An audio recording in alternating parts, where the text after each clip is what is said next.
কালীগঞ্জ উপনির্বাচন রয়েছে 19 তারিখ চলতি মাসের, আর তার আগে বিজেপির হাতিয়ার এবার কেষ্ট মণ্ডলের এই হুমকি ফোন। আইসিকে কদর্য ভাষায় যেভাবে হুমকি দিয়েছেন অনুব্রত মণ্ডল, তাই নিয়েই এবার পথে নামছে বঙ্গ বিজেপি। 9 জুন অর্থাৎ সোমবার বিরোধী দলনেতা শুভেন্দু অধিকারীর নেতৃত্বে বোলপুর থেকে নারী সম্মান যাত্রার ডাক দেওয়া হয়েছে। 16 জুন নদিয়ার কালীগঞ্জেও শুভেন্দু অধিকারীর নেতৃত্বে হবে নারী সম্মান যাত্রা। রাজ্য জুড়ে আরও বেশ কয়েকটি নারী সম্মান যাত্রার প্রস্তুতি নিচ্ছে বঙ্গ বিজেপি। 9 তারিখে বোলপুর শহর দেখবে যে মানুষ বোলপুরের আইসি স্ত্রী বা মাকে যে ভাষায় কদর্য ভাবে, ক্ষমার অযোগ্য ভাষায় তাকে আক্রমণ করা হয়েছে বা অপমান করা হয়েছে মাতৃশক্তি নারী শক্তিকে, তার বিরুদ্ধে মানুষ কিভাবে বোলপুরেই পথে নামে আপনারা দেখবেন। আমি নিজে থাকবো, লিড করব। আমরা ওখানে ওই দিন নারী সম্মান যাত্রা করছি। মিছিল করতেই পারে, কিন্তু সুরক্ষা কতটা হচ্ছে সে তো সকাল থেকে বিজয় কি কৈলাস বিজয় বর্গীয় দেখিয়ে দিচ্ছে, ওনাদের অন্য যারা নেতৃত্ব তারা দেখিয়ে দিচ্ছে। হ্যাঁ, বিরাট বিরাট অনেক কিছু কথা আমরা এতদিনে দেখলাম, একটা আবার সিঁদুরের গাছ পোতা হলো, সেটাও দেখিয়ে দিলেন। এটাও বোধহয় সুরক্ষিত করবে, জানি না। অনুব্রত মণ্ডলের এই কুকথা নিয়ে শাসক দলের অভ্যন্তর থেকে কিন্তু একেবারে বিরুদ্ধস্বর শোনা গিয়েছে। একাধিক জনপ্রতিনিধি, সাংসদ হন বা বিধায়ক, তারা কিন্তু মুখ খুলেছেন অনুব্রত মণ্ডলের বিরুদ্ধে। আর এবার বিশ্বভারতী বিশ্ববিদ্যালয়ের উপাচার্য থাকাকালীন বারবার বিদ্যুৎ চক্রবর্তীর সঙ্গে যে সংঘাতে জড়িয়েছিলেন কেষ্ট মণ্ডল, সে কথাই তিনি সামনে নিয়ে এলেন। আইসিকে কুকথা নিয়ে বিতর্কের মধ্যে এবার নিজের অভিজ্ঞতার কথা বললেন বিশ্বভারতী বিশ্ববিদ্যালয়ের প্রাক্তন উপাচার্য বিদ্যুৎ চক্রবর্তী। উনি কোনোদিন ভদ্র ভাষায় কথা বলেননি। এটা বোধহয় মনে হয় ওনার জন্মগত একটা রোগ। সুতরাং এই যে লিটন হালদারকে যে কথাগুলো বলেছেন, এটা খুবই কদর্য, এটা মানে শোনা যায় না।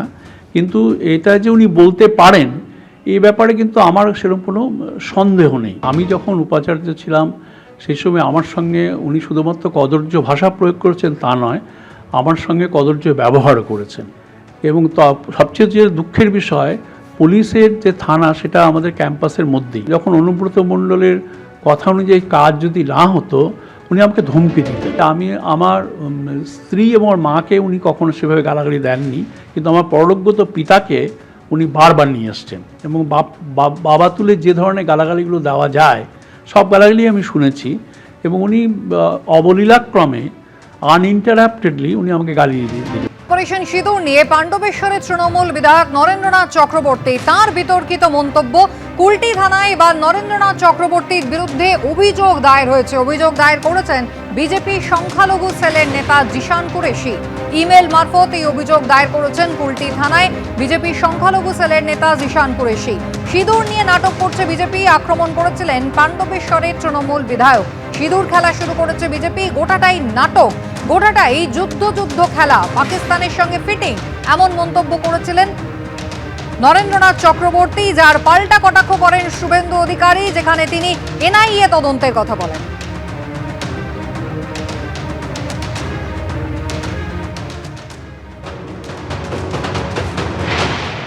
কিভাবে সিঁদুর খেলা শুরু করেছে বিজেপি সরকার, গোটাটাই যুদ্ধ খেলা, গোটাটাই নাটক, পাকিস্তানের সঙ্গে ফিটিং করেছে।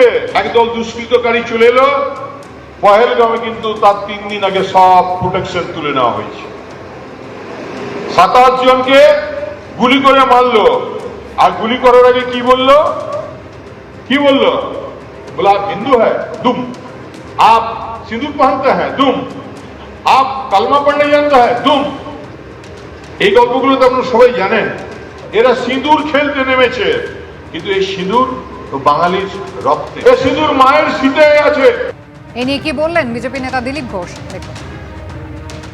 নরেন চক্রবর্তী এর আগেও তার পার্টির লোকদের সম্বন্ধে কি বলেছেন, ওনার কেমন লোক, বিভিন্ন কেসে নাম জড়িয়ে সবাই জানে। কিন্তু যে অপারেশন সিঁদুর নিয়ে সারা দেশ গর্বিত, আমাদের সেনাদের যে পরাক্রম, তার জন্য আমরা গর্বিত। তার জন্য সমস্ত পার্টি একযোগে সরকারের সঙ্গে, সেনার সঙ্গে আছে। টিএমসিও আছে, তারাও সব জায়গায় এই বিজয় মিছিল বার করেছে, তিরঙ্গা যাত্রা বার করেছে। তাহলে কি পার্টির পলিসি ভুল আছে? উনি কি ঠিক করছেন? উনি মমতা ব্যানার্জি নেতাদের বোঝান যে এই নাটকের মধ্যে আপনারা কেন পড়েছেন।